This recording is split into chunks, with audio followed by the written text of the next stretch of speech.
Dad. Yeah, buddy. I want to do more on the show. Okay, what are you thinking? I'm thinking I should take Addie's job. Really? Now why is that? She's grown complacent.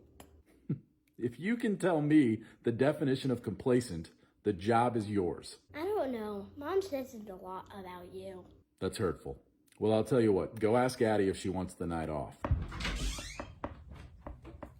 Addie, can I be the DJ on tonight's show? Why? You've grown complacent. Don't just repeat stuff you hear Mom saying. I almost worked on Dad. Can I just try it once? Go for it. I have like 3 Zoom calls with my friends tonight, so... Thanks, sis. Live from Studio A in the great state of Kansas. Are you eating a snack during voiceovers? I'm a growing boy. What are you eating? Starburst. Buddy, I need you to ditch the snacks if you're going to be an announcer. Seriously? Yep. No snacks. Stand up straight. You got this. Let's go. No food, and I have to stand up. Addison! I gotta go, guys. The show needs me. Addison! What is it? I can't work in this ridiculous environment. Don't worry, Dad. I got this. Live from Studio A, somewhere inside the great state of Kansas, it's Leadership Late Night brought to you by the Kansas Leadership Center. I'm DJ AJ, rocking the beats with the help of my snackin' bro, DJ P-Man. Tonight's guest, U.S. Army Nurse Captain Holly Weaver. Now, your host, and a man you may barely recognize, DJ Wetter! Good evening, everyone, and welcome to Leadership Late Night. I'm your host, as always, DJ Wetter. And Addison, look, I didn't want to say anything, but since you brought it up, yes, I have been working out during the quarantine. Quite proud of myself. Dad, no one thinks you look more muscular. They're looking at your hair. Okay, fair enough. So the barely recognized line was about my haircut. Okay. Speaking of my haircut, yes, I did venture out over the weekend, mask on, to get the very first haircut since the stay-at-home order ceased in the state of Kansas, and it feels good, feels clean cut. I've got to be honest, though, there was a little bit of loss to speak to when it came to this haircut. By the time 8 weeks into this thing, I finally got a haircut, I was kind of enjoying the long hair, and I said that to my hairstylist. She's not a barber, she's not a hair cutter, she is my official stylist. And I said, Holly, I'm kind of digging the long hair. I'm really close to being able to put it like in a sweet man bun of some sort. What could we do? Could we just trim it up? She looked at me and said, DJ, I've cut your hair for 20 years, and I'm telling you this as a friend, you do not have a face for long hair. So here we are. Well, speaking of being here, we're ready for the show. Great guest tonight, Captain Holly Weaver. I'm excited to get to that interview, and so much more fun we'll have on the show tonight. Let's get right to it. DJ AJ, I'll hit the desk. You hit the beats. You got it, Dad.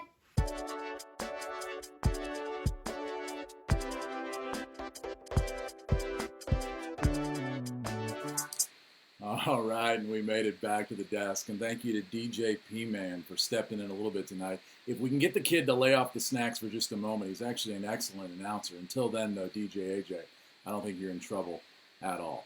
Well, again, welcome to Leadership Late Night. So excited to be with you. So excited to have our guest tonight, Captain Holly Weaver. We'll get to that interview in just a moment. Before we do that, though, it was another one of those days where it just felt right. It had been raining all day here in Kansas, here outside Studio A. Me and the kids needed to get outside, and there's no better way to get outside than to just try to knock on someone's door, ring a doorbell, always with the disinfectant wipe, and do some social ding-dong distancing. So check out our latest edition of one of our favorite segments. All right, it's a rainy day here outside of Studio A in the state of Kansas, but we're going to attempt in between raindrops to do a little social ding-dong distancing. Here we go.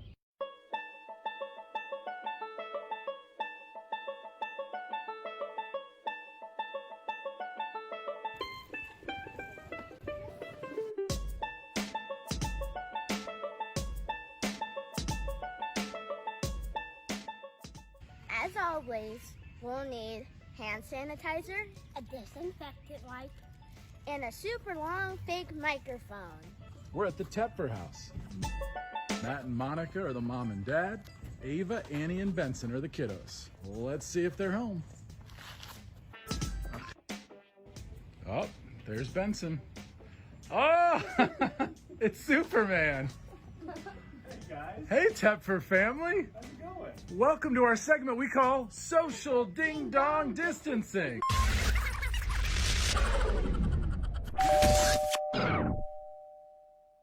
This is the whole Tepfer family. What have you guys been up to today? We ran some errands today. Ava, what's your dad wearing?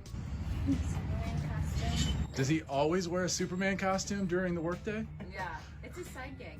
It's a side gig. I thought he was a real estate agent. It turns out he's also Superman. I'm a super real estate agent. Nice. Matt Tepfer is super real estate man. If you could have any superpower, what superpower would you have? Oh man, that's easy. I'd fly. Fire. Fire. Good one, Benson. What about fire, buddy? Would you breathe fire or throw fire? Or Eat fire. Nice. I I want to think- be invisible. Ooh. So I would be the best at hide and seek. Oh, that's true. You'd be the best at hide and go seek if you were invisible. That'd almost be unfair, wouldn't it? If you could be an animal, what animal would you be? You know which one, right? A snoring pig. A snoring pig. Oh, A that's not what I snoring thought. pig. That's a. Wow. That's a hard one. So my favorite animal is a sloth, but I would not want to be a sloth. You would be the worst at hide and go seek. Oh, we're really on that hide and go seek. I love it. What has it been like being at home all together for so many weeks? I've read so many books. So many books. Good. Yeah, I think it's been nice. You know, we've definitely had our moments where we've needed to be separated, but the extra family time together has been pretty good. To Spend time, reprioritize. prioritize, and regroup a little. Yeah, realize I've enjoyed it. what's important. And, Yeah, Yeah. I've gotten a couple naps in too. It's been great. Thanks, Tupper family. You're welcome. Thanks for including us.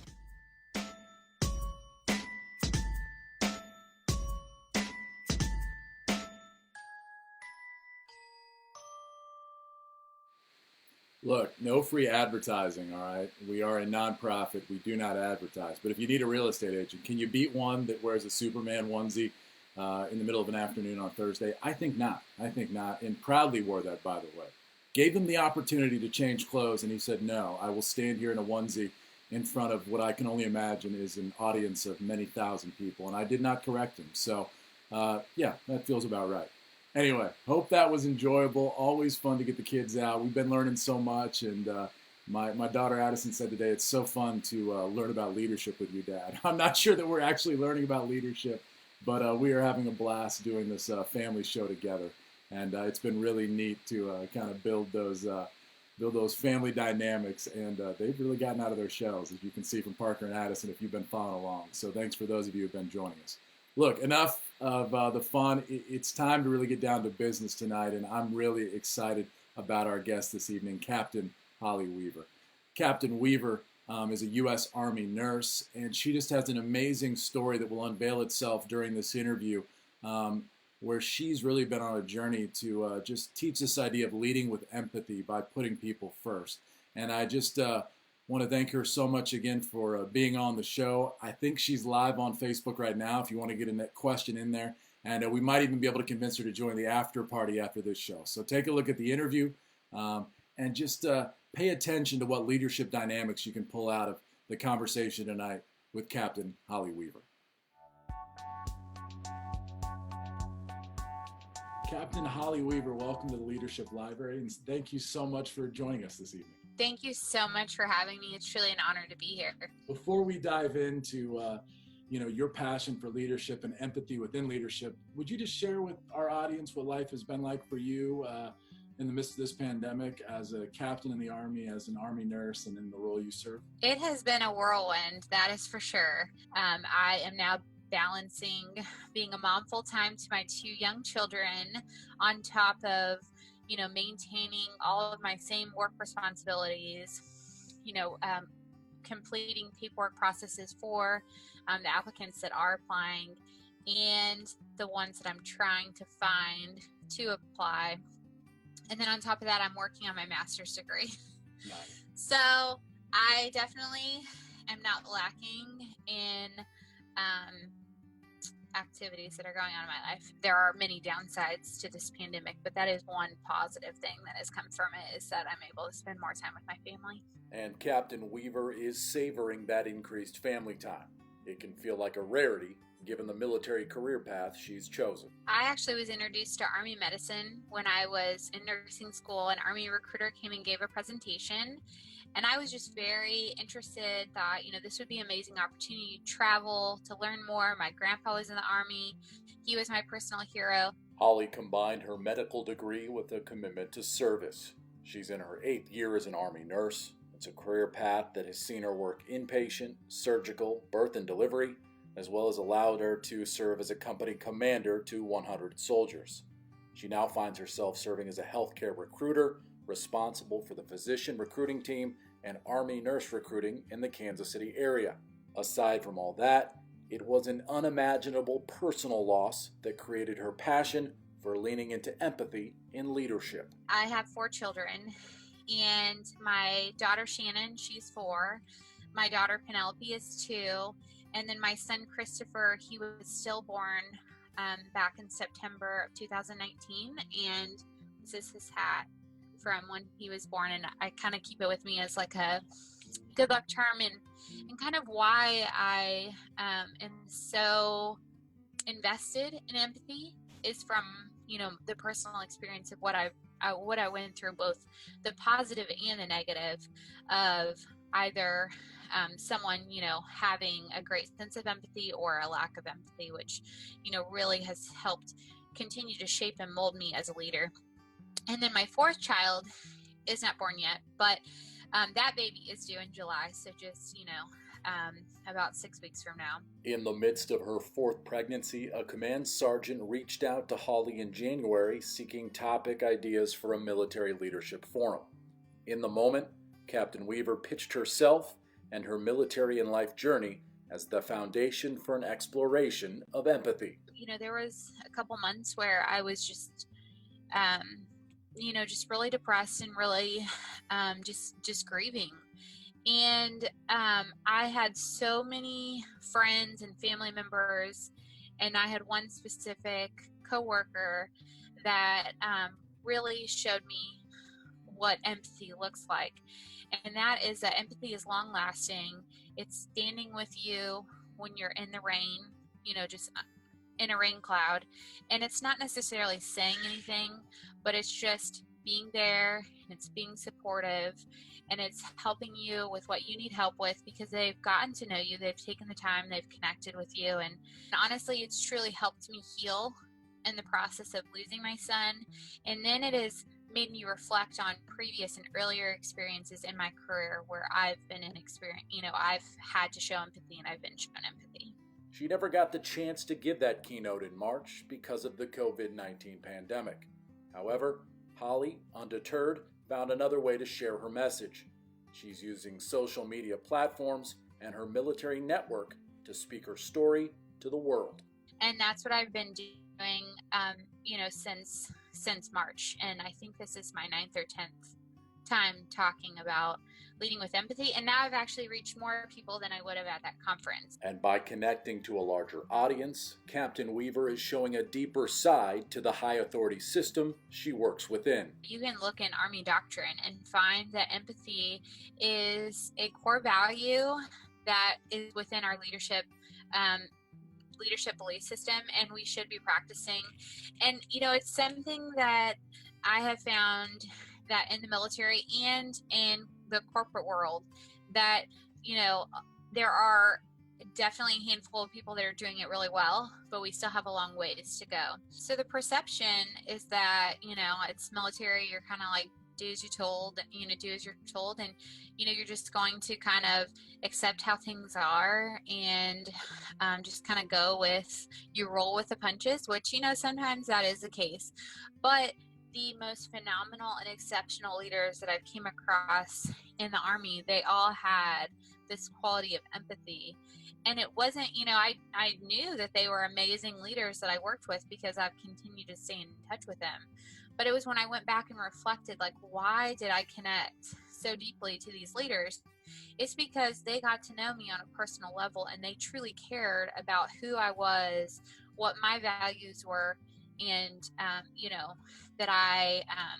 that family values were important, and that kind of thing. Her message to all of us, inside and outside the military system: empathy is a behavior of leadership, and it's accomplished through the building blocks of connection, care, and compassion. When you connect with someone, that's just like getting to know them and finding out, their values.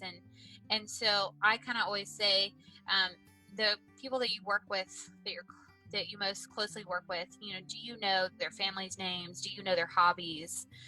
Because if you don't know, maybe the 5 closest people that you work to, if you don't know that information about them, then how can you connect with them, and how can you find out anything that's going on in their life beyond a surface level conversation?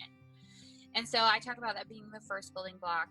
And then the second building block is, once you've connected with someone, then you can care about them and you can understand and know what their stressors are, because okay, they have a family and now they're working from home due to COVID-19.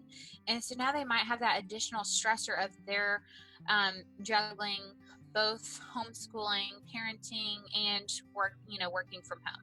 So because you've connected with them, that stressor. So that's the care part. And then the compassion part is, okay, now that we've connected and that we care about that person, we can actually have the compassion to do something about their stressor, and we can provide that support that they need. And Holly sees the larger and deeper purpose when it comes to empathy as a leadership behavior. It's not about liking everyone we work with, but if we want to make progress on difficult stuff, understanding others will help us mobilize them for tough work. If I know someone that I work with that's on my team has this issue and they could be struggling, I want my team to succeed, and I don't want them to be facing a hardship, because that's, even though I don't like you, maybe, we don't get along personally, it doesn't mean that I don't want you to succeed, that I don't want to support you and your family, because you're still a human being, you're still a team member, and so to me, I think I just kind of put personal feelings aside and just focus on how could they be struggling personally, and what can I do to help them, regardless of, if they like me, if they don't like me, because I'm not leading with empathy to try and win people over or try and make more friends. I'm doing it because it's the right thing to do. Personal feelings are kind of irrelevant in my opinion, because it's just the right thing to do, and I want to be there for all of my team, and I want us to be cohesive and to work together and to be successful. Even up against the most difficult of decisions, Holly is convinced leading with empathy is possible for even the highest levels of authority. And a great example of that would be how the Airbnb CEO recently handled his company's layoffs. And what he did was he talked to the entire company and really just gave them, laid it all out, and didn't sugarcoat anything. But that way they knew that he was making a really hard decision, and that it really hurt him that he had to lay off some of his employees. Whereas on the other hand, Uber, they conducted 3-minute Zoom calls to lay off, some of their employees, which, there's no empathy in that. And that's like making it a very sterile operation. You're going to have to make those hard decisions. You're going to make decisions that piss people off, because, you're never going to make everyone happy, but you still have to, choose the best decision for your team, for your organization. But if you do it in a heartfelt way and you're open and honest about it, people are going to respect you for those decisions, whether they agree with the decision or not. And perhaps there's no better time than now to consider how we connect, care, and show compassion to others. I see a lot of extremes on both sides of, let people get back to their lives and I'm not going to wear a mask, or if you're not wearing a mask, then you're a terrible person. And I just think it's important to remember that everyone has a different circumstance, and we're all being affected differently. So it's just important to give each other grace and to just be respectful. You named it so well that beyond just the health impacts, there are so many other impacts named and unnamed at this time. And yet I think there still is hope and progress to be found out there. And I just wonder, either very simply or in the grand sense of the whole world, where are you finding hope and progress at this time? We're finding that this pandemic, it forced us to come up with all of these innovative ways and things, and change our mindset that before it was brick and mortar and we have to go to the office and do these different things. And now, we're finding out that there is a better way and more efficient way to do things. So I think that, that's hope, because we're making progress at a speed that we hadn't before. And that's more hope that we'll continue to grow and change as leaders and realize that, it's not just a process. We're working with people, and these are people's lives, and we have to take that into account, into consideration. Captain Holly Weaver, thank you so much for joining us on Leadership Late Night. No, thank you so much. It was a great opportunity, and I look forward to seeing you guys' show in the future.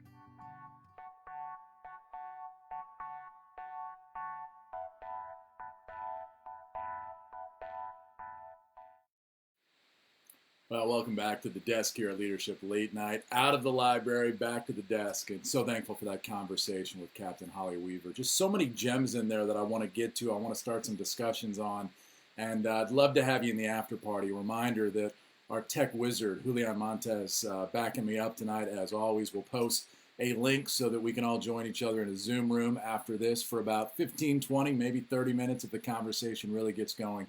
And you'll find that link toward the end of the show so that we can keep the conversation going. We'll also keep the conversation going here, though. Getting some great comments coming in tonight.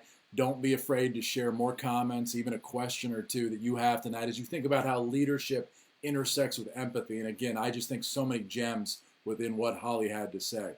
Before we get to breaking down that conversation, a couple reminders for you. First of all, always new articles up on klcjournal.com. That is really where we're doing a lot of civic engagement work right now in the midst of COVID-19. New article by Chris Green about process when it comes to reopening a rural church during the COVID-19 pandemic. And that has been a hot topic, look, around this state and around the country. And I really think the framework gives us a model, the KLC Leadership Framework, for how we can have honest discussions. And how about this interpretation for the world? Churches may have never actually closed. So are we really reopening anything, right? So many churches going online, going virtual, finding so many other ways to serve people. And so I've been talking to a lot of pastors who are actually talking about, we're rotating the conversation to say, it's not a matter of reopening. We never closed. And I love that interpretation of the work that communities of faith have been doing across the spectrum of religion. And I think it's true for a lot of businesses right now as well. Hey, speaking of some civic engagement, a couple tips for us to share with you here tonight from our Civic Engagement Advisory Committee. First of all, from Brandon, how are you leveraging your authority to give the work back to others right now? Yeah, great question by Brandon. Maybe a nice reminder that you needed to hear tonight. Think about that. And I love this one from Allie. In your strategy to address this crisis, ask what and who are we missing? And I wanted to get that quote up tonight from the Civic Engagement Advisory Committee, specifically because of the conversation that we just had with Captain Holly Weaver, because I think empathy is baked into that question. Who, what are we missing, right? If you're bothering in a position of authority or while convening a meeting to ask the question, who are we missing? I think that you're finding a way to lead with empathy. But let's get to some of your comments as well that are streaming in tonight. And I want to start, Seth Bateways in. If you care about someone, this is a direct quote from Captain Weaver, you can know and understand what their stressors are. We can provide that support that they need. How about understanding what the stressors are within your team? I love that idea of understanding that there's always something going on. We like to take things personally, all right? It's very hard not to sometimes. But I think it's a book called the Four Agreements, little Toltec wisdom that mentions don't take things personally because behind every person there's this drama unfolding that we don't see. And I think baked into what Captain Weaver is saying is we've got to understand the stressors that our team members or maybe even the factions that we want to energize are feeling if we're going to make progress. And I love this idea. She said, I'm not leading with empathy to make friends. And there's no doubt that Captain Weaver makes friends and understands what it means to be a good person. She serves this community, this country, and the world, and we're so thankful for that. But she understands that it's the right thing to do, she said, and it's because we want to have success. We want to make progress. And so that we're going to have to care about what others care about, even if we don't agree with them. And I just think that's a beautiful message for the today and the right now. How about Roger Wayne and empathy, so important in leadership and certainly even more critical in today's environment. Thank you, Captain Holly Weaver. Let me echo that as well. Lori Wetter weighing in. Thanks, Lori, for watching. My wife, I got her watching tonight. Yes, totally agree on the building blocks. Such a great reminder for everyone. Yeah, how about the building blocks of empathy being connection, care, and compassion? I love that. And boy, I think we could spend hours breaking down what that really means, right? Breaking down all those pieces. But I think it was done really, really well. Ian, one of my favorite quotes, Ian Brown weighing in tonight, leadership is pissing people off at a rate they can tolerate. Yeah, Captain Weaver said that in a little different paraphrase to that. But she said people are going to get angry. People are going to be upset. But you still have to understand what's behind that if you're going to mobilize them to make progress. And I want to remind everyone, Captain Weaver is new to the Kansas Leadership Center. We're thankful to have her as a guest because of the recommendation of an alumni, Brian Comerford, out in Colorado. He said, you have to talk to this amazing person I interviewed on my podcast. And I just love that as we do these interviews, often with people who haven't been connected to the Leadership Center, but I hope will be down the road, they're speaking the language just intuitively. Holly, through her personal journey and through her experience in the military, has developed just a passion for what it means, I think, to speak to loss, what it means to mobilize others, and what it means to get used to uncertainty and conflict, but still to seek progress in those times. Those are behaviors we talk about at the Kansas Leadership Center. I think she's speaking them just naturally from her life experience, and we're so thankful to have her connected to this show. I do want to also comment, Seth asking if we could get some KLC t-shirts, perhaps with some capes on them, referring back to social ding-dong distancing. I think that's a great move, Seth. I will lead the charge on that, and I will get you the first shirt. But don't cut the hair, man. The hair looks great. If you know Seth Bate, there's no reason that man needs a haircut. We love the flow. All right, well, believe it or not, we're already out of time, and that means we need to move this conversation over to the after party on Zoom. To do that, just join us at the link that's already been posted in the chat window. You just click on that link, open up a new Zoom window, and you'll see me. I think Captain Weaver as well, and we'll have a great conversation about the intersection between empathy and leadership. Until then, I've got two young ones up tonight playing the DJ role. So DJ P-Man, DJ AJ, it's time for bed. Good night. Good night, Dad. Make sure to go check out Dad's after party on Zoom.